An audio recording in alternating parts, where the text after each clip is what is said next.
जय हिंद दोस्तों। जैसा कि मैंने आपको पिछले वीडियो में बहुत बेहतरीन तरीके से टॉपिक को समझाने का कार्य किया था, आपको बता दें आज हम सिंधु सभ्यता के बारे में, सिंधु सभ्यता की विशेषता को पढ़ने का कार्य करेंगे, जो कि अति महत्वपूर्ण है, आपके एग्जाम की दृष्टि से अति महत्वपूर्ण होने का कार्य करती है।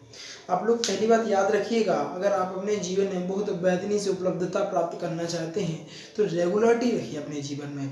अगर आप रेगुलर वर्क करते हैं, रेगुलर पढ़ाई करते हैं, रेगुलर कोई भी काम करते हैं भैया जी, तो मैं गारंटी देता हूँ उस काम में आप सफलता बहुत बेहतरीन तरीके से प्राप्त करने का कार्य कर रहे होंगे।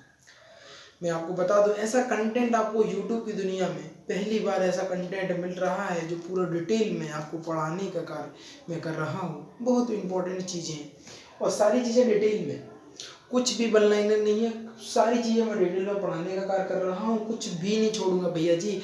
लूसेंट वूसेंट स्पीड स्पीड ऐसे ही खत्म कर दोगे आप, बता रहा मैं गजब तरीका से।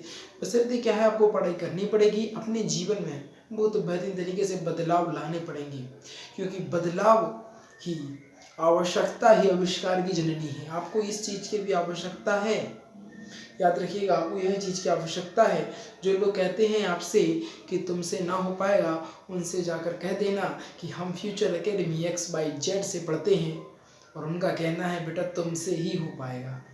याद रखिएगा, ऐसी मोटिवेशनल चीज़ों के साथ आगे बढ़ने का कार्य करते हैं। क्या कहता है, थोड़ा सा क्या है कि आज पूरा मैंने आपको सिंधु सभ्यता समझ लो, यहाँ से खत्म, ये सिंधु सभ्यता खत्म हो जाएगा, सीधा मेसोपोटामिया पे आ जाएंगे, है ना। मेसोपोटामिया जो सभ्यता है ना, उस पर आ जाएंगे। सिंधु सभ्यता आज खत्म होगा और बढ़िया तरीके से सिंधु सभ्यता को आप लोगों ने पढ़ने का कार्य किया। प्रत्येक चीज़ को बारीकी से पढ़े, प्रत्येक चीज़ को क्या बोलते डिटेल में पढ़ा, हर चीज़ को हम लेके चले, कुछ भी नहीं छोड़ा भैया, कुछ भी नहीं छोड़ा, सब कुछ पढ़ा हुआ है। याद रखिएगा, एक और बैच आने वाला है जिसका नाम है अग्निपथ। जल्द ही लॉन्च होगा, आपको टाइमिंग बता दी जाएगी और बढ़िया तरीके से आप उसमें भी ज्वाइन हो जाएंगे। और जितने भी हम बता दें आपको विद्यार्थी उनको नहीं पता है, तो बाहुबली बैच की जो वीडियो का अपलोडिंग टाइम है वो आपको डेली शेड्यूल मिल जाएगा, आपको बना हुआ वो आपको मिलेगा, क्या बोलते हैं अपना 2 बजे, और राम सेतु बैच जो है वो 4 बजे शेड्यूल बनकर आपको सुबह ही दिख जाएगा, लगभग 10 बजे के समथिंग। तो 10 बजे से पहले ही दिख जाता है, शेड्यूल बना दिख जाएगा। उसको नोटिफाई भी कर लीजिए जिससे वीडियो की नोटिफिकेशन आपके तक पहुंच जाए और बढ़िया तरीके से आप किसी क्लास को मिस ना कर सकें, ठीक है ना। पढ़िएगा आराम से, आनंद रहेगा, जीवन में बढ़ना बहुत मिलेगी, टेंशन मत लीजिएगा। हाँ, बात करते हैं सिंधु सभ्यता की।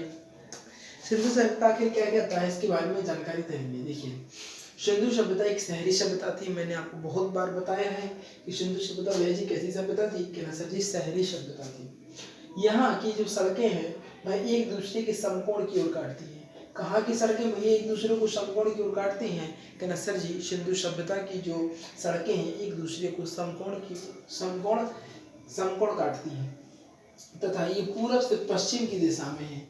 बताइए किस जगह की सड़कें पूरब से पश्चिम की दिशा में है, कहना सर ये सिंधु सभ्यता की जो सड़कें हैं वो पूरब से पश्चिम की दिशा में है, जिससे हवा जो होती है ना, वो हवा के द्वारा वह स्वतः ही यानी स्वयं ही साफ हो जाती हैं, यानी साफ सुथरी वहाँ की सड़कें रहती थी।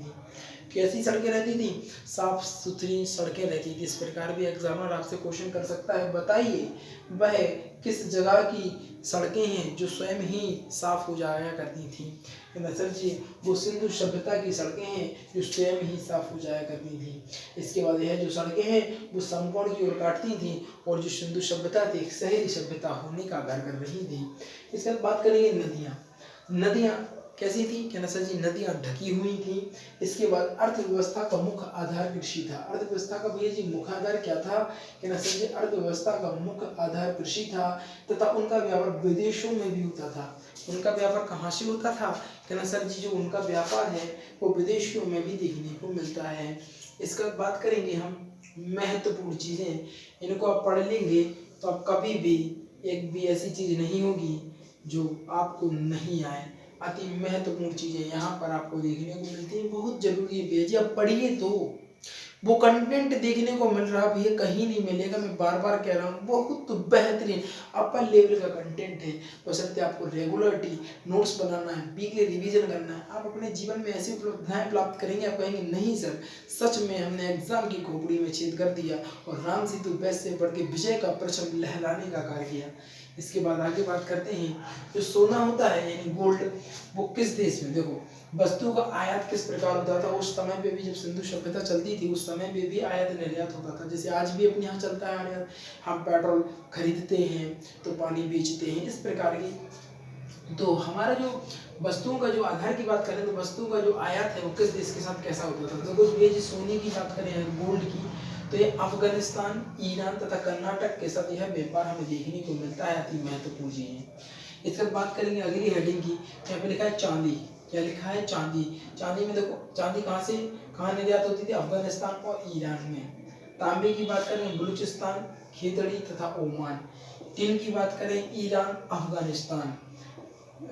गोमेद की बात करें तो स्वराष्ट्र में, यानी सारी जगहों पर होती थी। इसके बाद लाजबंद मेसोपोटामिया, कहाँ पर? मेसोपोटामिया, जो कि आगे मैं पढ़ाऊंगा आपको। सीसा कहाँ से निर्यात होता था? ईरान से।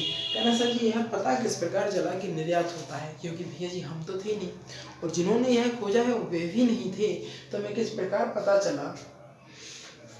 यहाँ पर देखो भैया जी जो गोल्ड की जो साक्ष्य ना, यानी सोना को जो साक्ष्य सिंधु सभ्यता में देखने को मिलता है। क्या पर? सिंधु सभ्यता। देखो ये यहाँ पर क्या होता था, देखो अफगानिस्तान में भी इसके साक्ष्य मिले, ईरान में भी साक्ष्य मिले, कर्नाटक में भी साक्ष्य मिले। तो इस प्रकार की अनुमान लगाया गया कि आयात निर्यात हुआ करता था। याद रखिएगा, महत्वपूर्ण चीजें हैं, आप लोग पढ़ेंगे तो अपने एग्जाम में बहुत बेहतरीन करने का कार्य करेंगे, बहुत बढ़िया अपना 100% देने का कार्य करेंगे। ये तो बहुत महत्वपूर्ण है, इनको छोड़िएगा ना, बिल्कुल भी नहीं छोड़ना है, प्रत्येक चीज को पढ़ना है। तो सोना अफगानिस्तान, ईरान और कर्नाटक, चांदी अफगानिस्तान और ईरान, तांबा बलूचिस्तान, खेतड़ी और ओमान, टिन हो गया ईरान और अफगानिस्तान, गोमेद सौराष्ट्र, लाजबंद मेसोपोटामिया और सीसा हो गया ईरान। इसके बाद आगे बात करेंगे हम सिंधु सभ्यता का समाज 4 वर्गों में विभाजित था। कौन से वर्गों में? पहला भैया जी विद्वान जो थे, दूसरा योद्धा, तीसरा व्यापारी, व्यापारी तथा शिल्पकार तथा चौथा था श्रमिक। इस प्रकार सिंधु सभ्यता में जो 4 भागों में इस प्रकार बांटा है। देखो भैया जी विद्वान थे वहां पर, आपको बता दो योद्धा भी होंगे। क्या थे?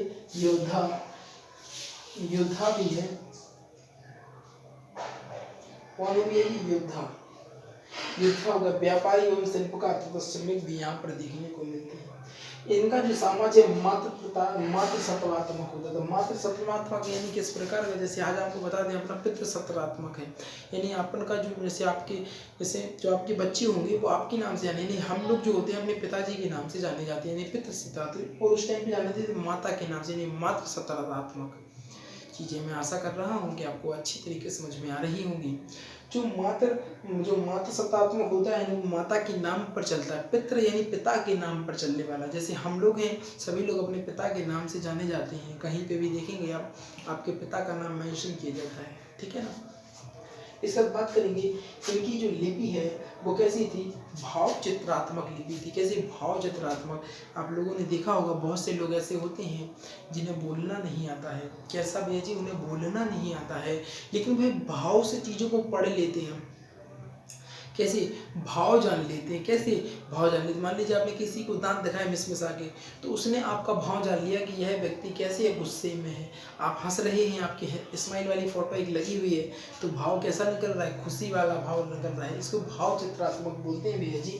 तो यहाँ पर जो भाव चित्रात्मक मिले हैं जो कि अभी तक पढ़ा नहीं जा सकता, इसको क्या है अभी तक पढ़ा नहीं जा सका, अपन लोगों ने भी इसको पढ़ नहीं पाया, ठीक है। इसके बाद बात करेंगे इसकी जो लिपि है, जो लिपि है वो किस तरीके से, देखो इस लिपि को दाएं से बाएं की ओर लिखा जाता था। हम लोग क्या करते हैं, बाएं से दाएं की ओर लिखते हैं, परंतु यहाँ पर दाएं से बाएं की ओर लिखा, हम लोग बाएं से दाएं की ओर लिखते हैं, लेकिन ये लोग दाएं से बाएं की ओर लिखते हैं, उल्टा करते हैं। अपन लोग बाएं से दाएं लिखते हैं, ये दाएं से बाएं लिखते हैं। इनकी जो मोहरें हैं वो सर्वाधिक एक सींग वाले जानवर के चित्र से प्रसिद्ध थी। एक सींग वाला जो जानवर है ना, उसके चित्र ज़्यादा मिले हैं उनके सिक्कों में। क्या भैया जी? उनके जो सिक्कों में एक सींग वाला जानवर के चित्र अत्यधिक मात्रा में देखने को मिलते हैं। इसके बाद यहाँ पे बात करते हैं, यहाँ पर तो चीज़ जाती महत्वपूर्ण हो गई हैं। इनकी जो मोहरें हैं, मोहरों पर गाय तथा सिंह का चित्र अभी तक नहीं मिला है। क्या है? गाय तथा सिंह का चित्र यहाँ पर देखने को नहीं मिलता है। इसके बाद बात करेंगे हड़प्पा जो सभ्यता है, हड़प्पा सभ्यता की जो मोहरें हैं वो कैसी है, सेल खड़ी, कैसी सेल खड़ी की बनाई जाती थी। अभी परसों एसएससी जीडी का महत्वपूर्ण क्वेश्चन है यह, तो आप लोग जीडी में लिखना ना भूलें। प्रैक्टिस सेट में एक विद्यार्थी लगा रहा था, कह रहा सर जी यही डिटो क्वेश्चन हमें देखने को मिला। भैया जी कुछ बचेगा ही नहीं, ऐसा पढ़ा देंगे आप कहेंगे सर जी मज़ा आ गया, आनंद आ गया। आपसे पढ़ने के बाद तो ऐसा लगा कि आप कोई भी एग्ज़ाम क्रॉस कर सकते हैं, कुछ कठिन नहीं है भैया जी। बशर्ते क्या है, इस प्रकार की डायरेक्शन मिलनी चाहिए आपको जिससे कि आपके जीवन में कष्ट उत्पन्न नहीं होना चाहिए। यहाँ पे देखिए बताएं जो हड़प्पा सभ्यता की जो मोहरें हैं वो सेल खड़ी की हैं, मुख्य रूप से सेल खड़ी की। इसके बाद बात करेंगे सिंधु घाटी सभ्यता के लोग लोहे से परिचित नहीं थे, मैंने आपको पिछली वीडियो में भी बता चुका हूँ। इसके बाद बात करेंगे यहाँ पर माप तौल के लिए न्यूनतम जो बाँट था वो 16 किलो का था, यानी सबसे न्यूनतम जो बाँट था वो 16 kg का था, यानी 16 किलो का बाँट था। इसके बाद बात करेंगे सिंधु सभ्यता के लोग युद्ध या तलवार के बारे में परिचित नहीं थे। अगर जब भैया जी तलवार के बारे में परिचित तो इस प्रकार है, समझिएगा थोड़ा सा यहाँ पर प्रकाश डालिएगा, क्योंकि तलवार काहे की बनाई जाती है, लोहे की बनाई जाती है। और ये भैया जी लोहे की परिचित नहीं थे, इनको लोहा पता ही नहीं था कि लोहे जैसी धातु भी कोई होती है। जब लोहे से परिचित नहीं थे तो तलवार से कहाँ से परिचित हो जाएंगे, आप तो पता ही है हमें। इसके बाद बात करेंगे सिंधु सभ्यता की जो लाल का प्रयोग करते थे, किसका, लाल रंग का प्रयोग, लाल मिट्टी का लाल रंग का प्रयोग किया करते थे बर्तनों को बनाने में, बर्तनों की कढ़ाई करने में। आप नेट पे भी देख सकते हैं, गूगल पे जाएंगे और बर्तन डालेंगे सिंधु सभ्यता के तो सब लाल ही रंग के दिखाई देंगे आपको। इसके बाद बात करेंगे सिंधु सभ्यता क्या है, कहना सर जी सिंधु सभ्यता की जो बासी है वो कपास में प्रथम उत्पादन, विश्व में प्रथम उत्पादन था। विश्व में कपास का प्रथम उत्पादन कौन सी सभ्यता का था, कहना सर जी सिंधु सभ्यता का, सिंधुवासियों का, सिंधु जो वासी थे वो कपास में प्रथम उत्पादक थे विश्व में, वो भी विश्व में की बात कर रहा हूँ उस समय में। इसके बाद बात करें सिंधु सभ्यता का जो विनाश का कारण बाढ़ माना जाता है और यह लोग कृषि तथा पशुपालन भी किया करते थे। अब बहुत सारे लोगों ने बहुत सारे मिथ दिए हैं, बहुत सारे लोगों का कहना है कि बाढ़ आ गई, कोई कहता है प्राकृतिक आपदा आ गई, कोई कुछ कहता है, कोई कुछ कहता है। इस प्रकार के विचार सभी कोई ना कोई रखते हैं।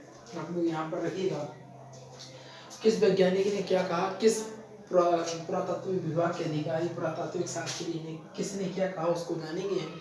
और जो भी एग्जाम में अति महत्वपूर्ण है इनको पूछ ही लिया जाता, कुछ ना कुछ तो पूछ ही लेते। यहाँ पर देखिए गार्डन चाइल्ड एवं ह्यूइलर ने क्या कहा, उन्होंने कहा कि भैया जी आर्यों का आगमन हो गया था, इस कारण सिंधु सभ्यता है वो नष्ट हो गई थी।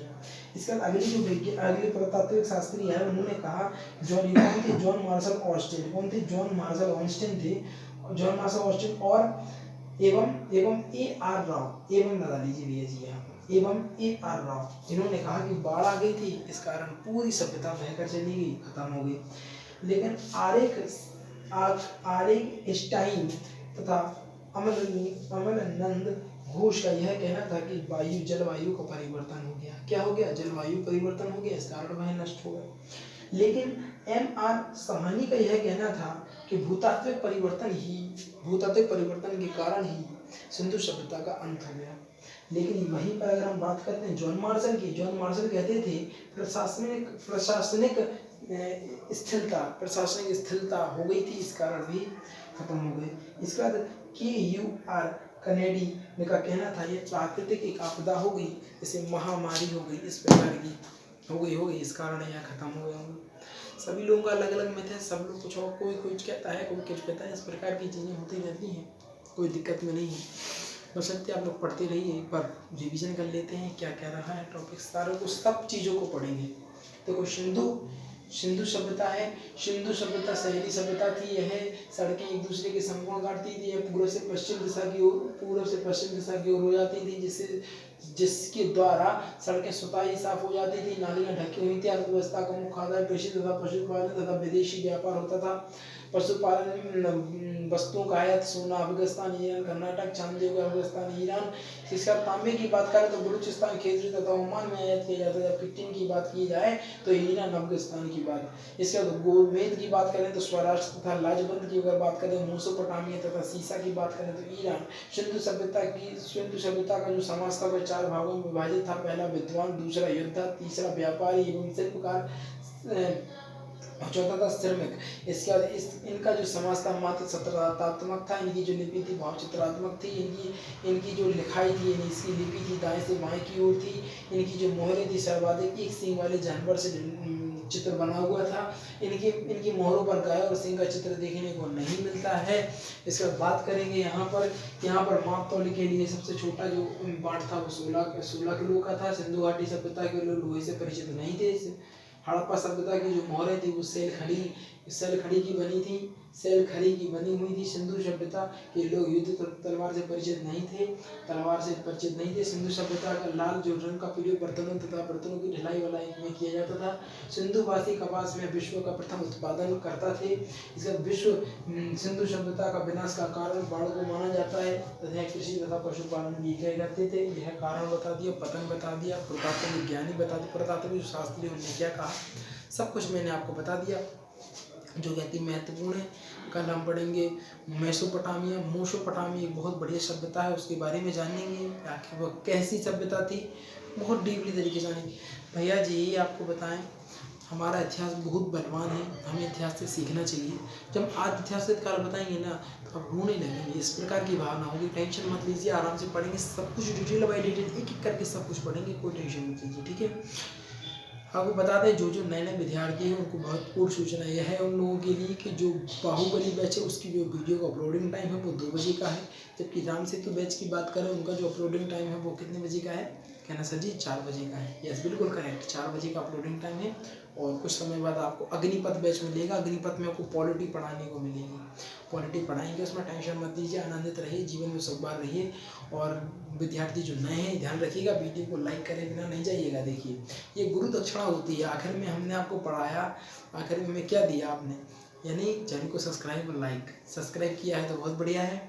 और लाइक और कमेंट, एक बढ़िया से कमेंट होना चाहिए जो हमारी गुरु दक्षिणा के तौर पर आप हमें देंगे।